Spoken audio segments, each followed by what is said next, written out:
The Galactic Concord Hall floated above the glowing blue marble of Vexera Prime, like a giant silver crown. Hundreds of alien species sent their best minds to this place every cycle to keep the peace and make rules that everyone followed. The hall was huge, with walls that shimmered like liquid metal and seats that floated in perfect circles around a central stage. Lights from 1,000 different stars came through the clear dome roof and made patterns on the floor. Humanity had joined only 10 years before as an observer species, because they learned faster than light travel not long ago. Ambassador Elena Vasquez led the human team. She was tall, with short black hair and eyes that never showed much feeling. She wore the plain gray uniform that humans chose for these meetings, because it said, "We are here to work, not to show off." The other humans sat behind her in quiet rows, wearing the same gray clothes. Today was the review of new members. Every new species had to stand before the council and prove they deserved a place at the table. Most new species brought gifts, or showed peaceful machines, or sang songs from their home worlds. The Cathar Dominion went first in the order of speaking. High Arbiter Zolvet rose from his tall crystal chair. He was very old and very tall, with skin like dark purple leather, and 6 long arms that moved like slow snakes. His voice came through every speaker in the hall, deep and smooth, like rolling thunder. He looked straight at the human section and smiled with too many sharp teeth. He said, "These new creatures, from the small blue world, think they belong among us." He waved one hand, and a huge image appeared above the stage. The image showed old pictures from Earth. There were men fighting with swords in muddy fields. There were burning cities from long wars. There were factories pouring black smoke into the milk sky. There were oceans full of plastic and dead fish floating on top. Zolveth laughed, and the sound made the air feel cold. He said, "Look at these animals. They still kill each other over lines drawn on maps. They poison the only world they have and call it success. Their weapons use simple metal slugs and weak fire in bottles. They have no true energy shields, no thought weapons, no harmony fields. They are primitives who barely left their cradle." The hall filled with laughter from many throats. Some species clapped their tentacles. Others flashed bright colors on their skin to show agreement. A few made high whistling sounds that meant amusement. Zolveth kept talking. He said, "We welcomed them with kindness. We gave them trade lanes and shared star maps. We let their ships pass our gates. And how do they repay us? With noise and greed and endless demands for more space." He turned to face the human seats directly. His eyes glowed yellow. He said, "We should not pretend anymore. These humans do not belong in this hall. They belong in cages for study, or perhaps in zoos for children to laugh at." More laughter rolled through the chamber. Some delegates stood up to cheer. A small green creature from the outer rim threw a shiny fruit at the human section. It hit the floor near Elena Vasquez and burst open with sweet juice.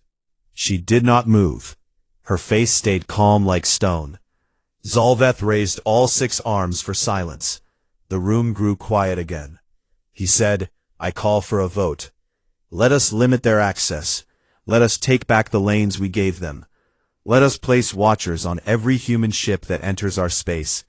Let us teach them how real civilizations behave." He looked around the hall. Many heads nodded. Some species that traded little with humans agreed quickly. Human food or metals looked unsure, but stayed quiet. The vote started right away. Lights appeared above each seat. Green for yes, red for no, yellow for wait. The board filled fast. Green lights swallowed almost everything. Only a handful of red and yellow dots remained. The final count flashed in the center of the dome. 87% in favor. The changes passed. Trade access cut by 4/5. Colonization rights frozen forever unless approved again. Every human ship now under constant watch. Mandatory reports on all human actions inside Concord borders. Zolveth smiled wider. He said the matter is settled. Let this be a lesson to all who think they can join us without true change. He sat down, and the hall began to empty. Delegates floated away to their shuttles, or talked in small groups about the next item on the list. The human section stayed seated for a long moment. No one spoke. Elena Vasquez finally stood. She walked to the center stage alone. She looked up at the huge empty space where the bad images had been shown. She pressed a small button on her wrist. A single message went out on a hidden human channel. It said they chose to show us shame. We choose to show them truth. She turned and walked back to her team. The humans rose together. They left the hall in perfect silence. No one looked back. Outside in the cold black of space, their shuttle waited. It looked like any other small transport ship. But inside, the engines were already warm. The pilot had orders that came straight from Earth High Command. No words were needed now. The shuttle pulled away from the Silver Crown. It turned toward the jump point that led home. Behind it, the Galactic Concord Hall glowed bright against the stars. Inside, the aliens laughed and talked about how easy it had been. They thought the humans would come back soon. They thought the humans would beg. They thought wrong. The shuttle jumped, and the long, quiet night began. The shuttle carrying Ambassador Elena Vasquez jumped through the final gate and emerged in the familiar yellow light of Sol System. Earth waited below like a blue jewel wrapped in white clouds. The ship docked at the orbital station called Unity 1 without any fanfare. No crowds cheered. No news drones swarmed. The humans inside moved with calm purpose. They knew what came next. Word of the humiliation reached every human world at almost the same moment. The broadcast from the Galactic Concord Hall played on every screen. People watched in homes on Mars, in underground cities on Luna, in the spinning habitats of the asteroid belt. They saw the images of old wars and dirty oceans. They heard the laughter from alien mouths. They felt the cold weight of being called animals in front of the galaxy. Anger rose fast, but it did not explode into shouts or riots. Instead, it turned inward and became something sharp and in the quiet command bunkers beneath Geneva. Old men and women in plain clothes gathered around simple metal tables. They were the ones who remembered the days before first contact. They had kept secret plans alive for decades, just in case. Now the case had arrived. One general named Marcus Hale spoke first. His voice was low and steady. He said, "They showed us our past to shame us. We will show them our future. No more waiting for permission. No more bending to their rules." The room nodded as one. Orders went out on channels that no alien could ever trace. Across the solar system, factories changed direction in hours. Shipyards that built cargo haulers turned to warships. The hulls already looked the same from outside, big boxes with plain engines. But inside, new reactors hummed. New weapons slid into place. Missile tubes opened like quiet mouths. Antimatter pods locked into secure cradles. On the dark side of the moon, hidden bases woke up. Long tubes pointed at the stars. They held projectiles that moved so fast they hit before anyone saw them coming. No explosions needed, just speed and mass and perfect aim. In the Kuiper Belt, mining rigs stopped digging ice. Instead, they unpacked crates marked as spare parts.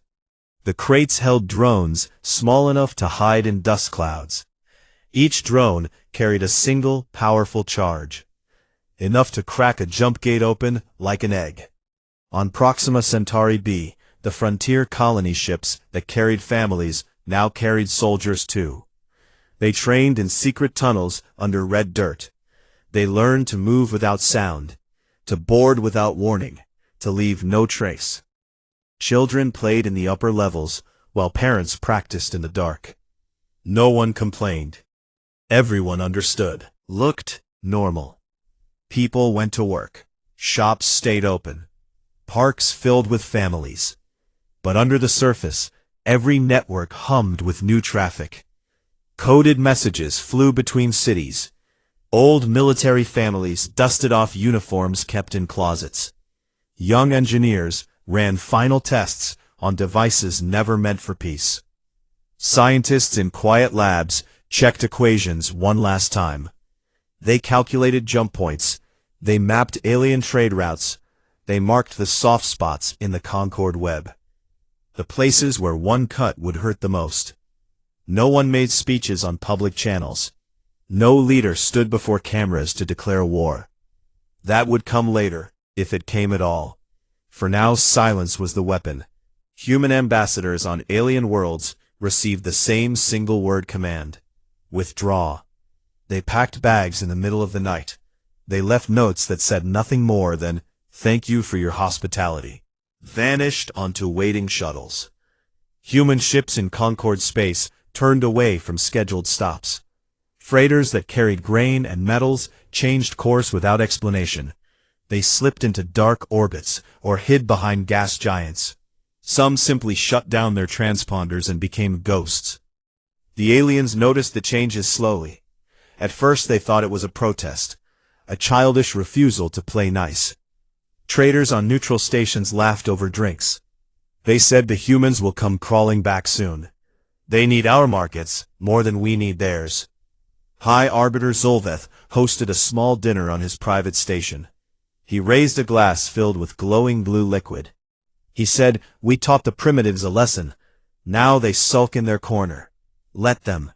When their food runs low and their factories stop, they will beg." His guests agreed with polite nods. They toasted to continued peace. They toasted to the strength of the Concord. None of them saw the small drone drift past the station window. It was no bigger than a fist. It carried no weapons, only sensors. It watched and listened and sent data home on a tight beam no one detected. The night stretched on. Human worlds grew quieter on the outside. Conversations stayed short. Smiles stayed thin. But inside every mind, the same thought repeated. They laughed at us. They cut us off. They treated us like children. Now we stop being polite. In a small room on Unity 1, Ambassador Vasquez sat alone. She looked at a star map that covered one whole wall. Red lines showed old trade routes. Blue lines showed human paths. She traced one finger along a path that led straight to Vexara Prime. She spoke to the empty room. Her voice was soft. She said, "You wanted a demonstration. You will get one." Stood up. She walked to the window. Outside the stars burned, cold and bright. She watched them for a long time. The galaxy waited. It did not know yet, but the silence was growing. And behind the silence, something moved. Something patient. Something ready. Something human. The clock on Unity 1 showed 0200 standard Concord time when the first quiet strike hit. A small relay station near the edge of Qatar space blinked out without warning. One moment it sent steady pulses of data. The next it became a cloud of hot gas and twisted metal. No explosion lit the sky, just a soft flash that sensors barely caught. The station handled all treaty communications between 12 systems. Now those channels went dark. Traders on distant worlds stared at blank screens. Captains tried to hail home and heard only static. Before anyone could raise an alarm, another relay vanished. Then another. 10 in the first hour. All of them key nodes in the Concord web. All of them chosen with care. No shots came from obvious warships. The attackers used drones that looked like common debris. They drifted in slow for months, sometimes years, waiting for the right code. Arrived, they moved fast. A tiny singularity charge opened inside each relay core. The station folded in on itself and disappeared, clean and final. Next came the jump gates. These giant rings hung in empty space, linking star systems like doorways. They carried most Concord trade. Without them, fleets took months or years to cross the void. At 0300, the first gate near the neutral trade hub of Nexara imploded. A human drone had attached itself weeks earlier, disguised as a maintenance bot. It waited until shift change, when few crew were on watch. Then, it triggered. The gate frame buckled like paper under invisible pressure. Reality tore for a second, and the whole structure collapsed into a pinpoint of light. Ships waiting to jump found their paths gone. Panic spread on bridge decks. Captains shouted orders that no one could follow. More gates fell in sequence, not random hits, but a pattern that cut the Concorde into pieces. Whole sectors lost contact. Fleets became islands floating alone. Communication broke down to slow, light-speed messages that took days to cross even short distances. While the gates died, the personal ships of council members became targets. High Arbiter Zolveth slept in his golden palace barge. It orbited his private moon in luxury. Guards stood at every door. Shields hummed at full strength. None of it mattered. A human boarding team arrived in silence. They wore suits that bent light and heat around them. Sensors saw nothing. The team cut through the outer hull like it was cloth. They moved down empty corridors, past sleeping crew. No alarm sounded, no guards woke. They reached the command deck. Zolveth opened his eyes to see gray figures standing over him. He tried to shout. A soft field pressed against his throat and stole his. The team worked fast. They bound him with gentle straps. They carried him to an airlock. His crew woke one by one to find the same fate. No one died. They were all placed in escape pods. Each pod had air for 12 hours. Each pod carried a small screen that played the same message on loop. Your treaties no longer apply. The pods launched one after another. They drifted toward the nearest station with just enough fuel to reach it. Zolveth watched his beautiful barge from a small window. He saw shadows move inside. Then the barge turned and jumped away. Other council members suffered the same quiet visit. The arrogant ones who laughed loudest in the hall. Their yachts vanished from sensors. Their flags went dark. By 0400, the strikes reached the core worlds. Orbital shipyards that built Concorde warships felt the first hammer blows. Ships that had hidden in plain sight. A human freighter marked as grain carrier had docked for repairs days earlier. Now it opened bays and released missiles. Each missile carried a warhead that ignored shields. They'd punched through armor and found reactors. Explosions bloomed bright, but contained. The yards melted into slag. No cities below took damage. Only the tools of war burned. Treaty archive vaults on Vexera Prime itself shook. Deep bunkers held centuries of signed papers. Human agents already inside triggered shape charges. The vaults collapsed in controlled falls. Paper turned to ash. Data crystals shattered. Every record of human agreements vanished in fire.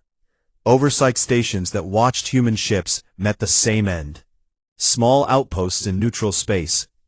They housed inspectors who checked every cargo hold. Now those stations cracked open. Inspectors floated away in suits while the hulls drifted apart. No cruelty, just removal. Precision ruled every move. Human ships struck and vanished. They jumped before any response could form. No fleet chased them. No counterfire came. The Concorde forces stayed blind and scattered. Their relays gone, their gates broken, their leaders adrift. Panic grew in command centers. Admirals shouted for status reports that never arrived. Governments on core worlds declared emergencies, but no one knew who to fight. The enemy had no face, no banner, no declaration, only silence and ruin. Ambassador Elena Vasquez sat in the dark on Unity 1. She watched feeds from hidden sensors. She saw the lights go out across the map. One by one the Concord web unraveled. She did not smile. She did not speak. She only watched. The galaxy had laughed at humanity. Now it felt the cost. Toward dawn, the strike slowed. Not because humans grew tired, but because the job neared completion. The soft weapons had done their work. The hard ones waited still, ready if needed. But for now, the message was clear. Humanity had answered, and the answer cut deep. The night stretched thin. Stars watched in cold silence. And somewhere in the void, 1,000 alien voices whispered the same fear. They are coming, and we cannot see them. As Vexera Prime turned toward its pale morning sun, the Galactic Concord Hall stood quiet and broken. The great silver dome still shone, but inside the air felt heavy with shock. Delegates from 100 species sat in their seats, staring at dark screens. No messages came through. No voices answered their calls. The central stage where Zolveth had laughed the day before now held only silence. Emergency lights flickered in soft red. Someone tried to speak, but the words died in the vast empty space. Then every channel in the hall crackled at once. A single feed forced its way onto every screen. No one could turn it off. Ambassador Elena Vasquez appeared. Her face filled the displays, large and clear. She wore the same gray uniform as before. Her eyes looked straight into the camera. No anger showed. No smile appeared. Only calm certainty. She spoke in simple words that every translation system carried without change. Last night the Galactic Concord chose to break every promise it made to humanity. You ended our trade rights. You froze our future growth. You placed chains on our ships and called it protection. By your own oldest law, Article 17, Clause 9, any species hit with unfair removal of rights can declare all agreements dead. No warning needed. No vote required. You made the choice. We accept it. From this moment, humanity no longer sees any Concord Treaty as valid. Your gates stay closed because we closed them. Your relays stay quiet because we made them quiet. Your fleets drift blind because we took their eyes.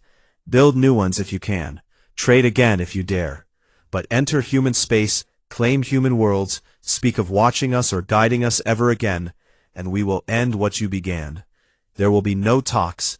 There will be no deals. For those who forget this day. The feed held her image for a long breath. Then it vanished. Screens went black. The hall stayed frozen. A small creature from the rim worlds whimpered. An elder from a core species dropped his staff. It clattered on the floor. No one moved to pick it up. Outside, the station shuttles waited in long lines. Pilots stared at instruments that showed nothing. Jump coordinates failed.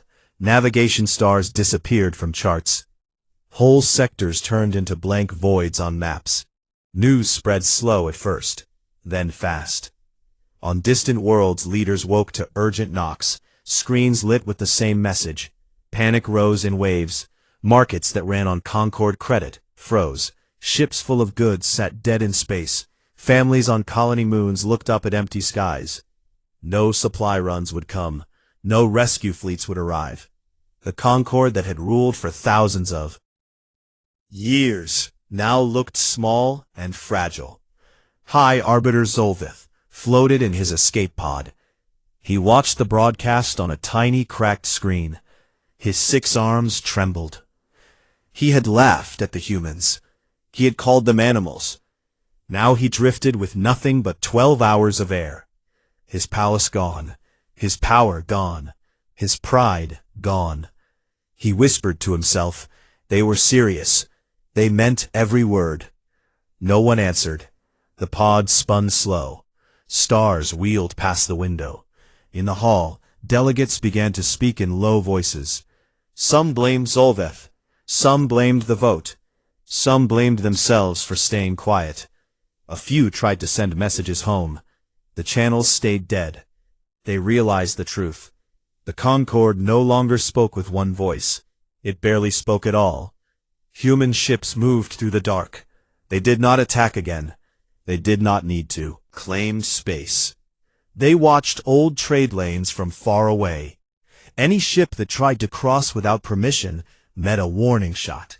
A single rail round that passed close enough to rattle hull plates. No one died, but the message landed hard. Stay out. On Earth, people woke to the broadcast. They gathered in homes and squares. They watched Vasquez speak. No cheers rose, no flags waved. They listened in quiet groups. When the words ended, a soft murmur spread. It sounded like relief. It sounded like resolve. Children asked questions. Parents answered with simple truth. We stood up. We said enough. In shipyards across the system, work continued. New hulls grew, new engines tested, new crews trained. They built not for conquest, but for protection, for a future without chains. Weeks would pass before the galaxy understood the full change. Ignored humans now sent careful probes. They asked for talks. They offered gifts. They promised better terms. Human answers stayed short. Equal terms or nothing. No oversight. No limits. No laughter. Some old allies from the Rim joined first. They saw strength in the silence. They saw safety in the new order. Trade began again, but on human terms. Small at first. Careful. Fair. The Concorde tried to rebuild. They made a new council. Smaller. Weaker. They avoided the word oversight forever. They spoke of cooperation. They spoke of respect. No one believed the words yet, but they said them anyway, because the alternative hurt too much. Ambassador Vasquez returned to Earth. She walked quiet streets under a clear sky. People nodded as she passed. No one crowded her. No one asked for speeches. She climbed to a high balcony on Unity 1. She looked out at the stars. The same stars that had watched the old humiliation. The same stars that now watched the new dawn. She lifted a simple glass of water. She spoke to the empty night. To mornings, when everything changes. The words floated away on solar wind. The galaxy heard them. And for the first time in memory, it stayed silent. Weeks passed after the dawn broadcast, and the galaxy began to feel the weight of what had changed. The old Concorde splintered like dry wood under a hammer. Species that once stood tall now scrambled for scraps. The Cathar Dominion cracked first. High Arbiter Zolveth returned to his home world in shame. He arrived on a borrowed transport with no guards and no banners. His people met him with silence, then with anger. Old rivals whispered in dark halls. They gathered followers. They armed hidden groups. Civil war came quick. Factions fought in the crystal cities. Shots rang through ancient streets.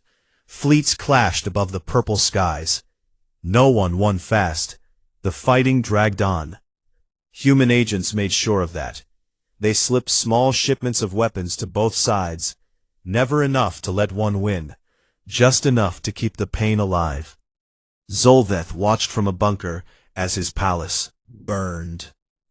He remembered the laughter in the hall. He remembered the words he spoke. Now his world paid the price. Other species felt the hunger soon. Worlds that depended on human grain shipments grew quiet markets. Stomachs rumbled in the lower levels. Children asked why food grew scarce. Leaders sent messages to Earth. They asked for talks. They offered apologies. They promised better behavior. Human answers came back the same every time. Equal trade or nothing. No watchers, no limits, no second chances. Some accepted fast. Small rim species that never liked the old order signed simple pacts. They traded metals for food. They shared star maps without strings. They met human captains face to face. No bowing, no ceremony, just honest words and fair weights. Frontier human worlds grew stronger. New alliances formed between colonies that once stood alone. They built shared defenses. They trained joint crews. They watched the old lanes together. No one called it an empire. They called it survival. In the rebuilt Concord halls, fewer seats filled the room. The grand dome on Vexara Prime echoed with empty space. Delegates spoke in careful voices. They avoided old phrases. No one said oversight. No one said guidance. They talked of partnership. They talked of respect. They talked of learning from mistakes. Few believed the change ran deep, but they said the words anyway. Because the alternative meant more darkness, more broken gates, more blind fleets. Human ships moved through neutral zones now. They carried goods again, but the routes belonged to them. Captains set the prices. They chose the partners. They refused any ship that carried Concord markings. No violence came with the refusal. Closed channel, and it turned back. The message landed without a shot. Traders learned quick. Remove the old flags, fly plain hulls, speak plain words, or stay docked forever. On Earth, life moved forward. Factories hummed with new purpose. Schools taught old lessons with new meaning. Children learned the story of the Hall. They learned why silence could cut deeper than swords. They learned why patience could break stone. Parents watched the stars at night. They pointed out new beacons, human lights that shone steady and bright. Ambassador Elena Vasquez walked the quiet paths of Unity 1 often. She met with young officers. She spoke with engineers. She listened to reports from distant outposts. She never raised her voice. She never needed to. One evening she stood on the high balcony again. The system spun below her. Mars glowed red in the distance. Belt sparkled like distant fire. She held a simple glass of water. She looked at the stars that stretched forever. She spoke soft words to the night, to new beginnings, to choices made and kept, to mornings that arrive after long nights. The words drifted out on the solar wind. They traveled far. They reached ears on many worlds. Some listened with hope, some with caution, some with fear, but all listened, because the galaxy had learned one hard truth. Humanity no longer asked for a seat at the table. They built their own table. They set their own rules. They welcomed those who came in peace. They turned away those who came with chains. No conquest followed. No fleets burned worlds. No banners claimed empty stars. Humanity simply refused to bend anymore. And in that refusal, the old order fell. New paths opened. Trade flowed on fresh currents. Passed without gatekeepers. Species met as equals or not at all. The laughter from the hall became a memory few spoke of. When they did speak, they lowered their voices. They remembered the cost. They remembered the silence that followed. They remembered the morning when everything changed. Years later, old pilots would sit in dim bars on frontier moons. They would tell the story to young crews. They would say, "We laughed once. We thought them weak. We thought them small. Then they showed us what strength really means. Not in size, not in weapons alone, but in will, in patience, in the choice to act when words fail." The young ones listened. They nodded. They looked at the stars outside the window. They saw human lights among them, steady, bright, unbroken. And somewhere in Sol's system, Elena Vasquez grew older. Her hair turned silver, slowed, but her eyes stayed sharp. She watched the same stars from the same balcony. She saw new ships launch. She saw new children born under free skies. She raised her glass one last time. To us, to them, to whatever comes next. The night swallowed her words, but the stars kept shining. And the galaxy turned on. Quiet now, wiser now, forever changed by one species that refused to stay small.